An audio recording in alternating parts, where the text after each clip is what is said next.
Sir, I'm the skeptic. Sir, you about this fact that we should enhance our competence. So, how do you start this process? IIT is a beginning.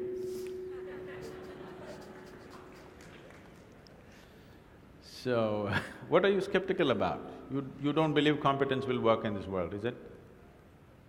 Corruption is also a certain kind of competence, anyway.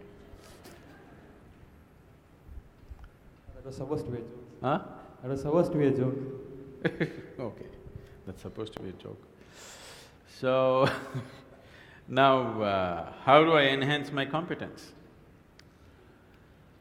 See, let's say you want to run on the field, let's say you want to run a race, you want to run 100 meters.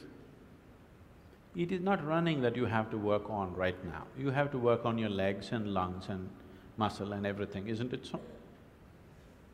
So, if you want to become a great engineer, yes, definitely an institute like this is crucial on one level. But any number of people might have come here and gone, not all of them became great engineers. Though they might have produced hundreds of great engineers, still not all of them will become, simply because of their own individual attitudes and competence and whatever else, isn't it? So, whatever the institute can do for you, it is doing. One foremost thing that you need to do is to enhance your own physical and mental capabilities. Because if you want to be a good engineer, you need a working brain. Just having a degree of engineering may be a passport to a job, but it is not a passport to success, isn't it? So to have a working brain, which the engineering degree will not freeze. Usually lots of degrees, when people acquire degrees, they freeze their brains. They think they can… now they've finished using it and now they can rest it for the rest of their lives. It is not so. This is only to enhance your capability. This is just an organized effort. A school, a college, an institute is just an organized effort towards that, because each individual cannot craft it for himself. That is why an institution. Otherwise, an institution has no other purpose. It is here to just organize that possibility of you striving to be of a certain competence. But that is a mass application.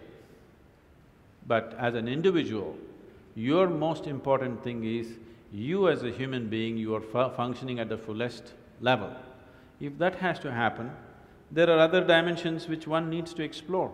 Unfortunately, though these sciences and technologies for inner well-being have been the mainstay of this culture for thousands of years, today we are largely losing it for various reasons, because we want to imitate somebody else. We don't want to imitate our grandfather Topiwala anymore. We want to imitate the hat seller from another country. Because of that, we are losing those things, but we should not. We have to bring it back into our lives. This is very much a part of the way the culture itself is structured, that it is all about the human being. See, this is the only culture which talks about, which even an illiterate person in this culture is aware of, that you can actually evolve to another dimension of existence. Even if I go into a village and talk to an illiterate peasant who has not read anything, who doesn't know anything, who's not heard any of this stuff, even to him if I go, he will not ask me, give me a golden horse or something, he'll say, "Enakku mukti venum Swami." He's saying he wants ultimate liberation. Where did this fellow get this? Nowhere else on the planet this is possible.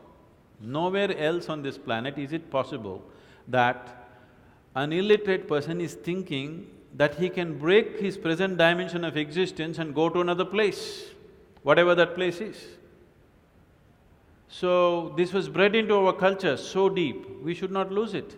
It was not just the idea, there are technologies to become free. If you became free from the process of your body and the process of your mind, if you can sit outside of it and work it, you would work it brilliantly, do you understand?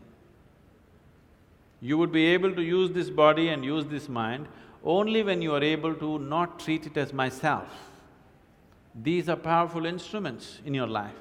These instruments can be employed the way you want it. only when you have an outside access to it. Right now, you are a phenomenal computer, but you don't know where the keyboard is. When you can't think, you scratch this spot, that's not where it is. Do you see people? When they cannot think, they're thinking hard, they scratch here. It doesn't work like that. There are proper steps that one can take. It could be offered here if everybody is willing for that.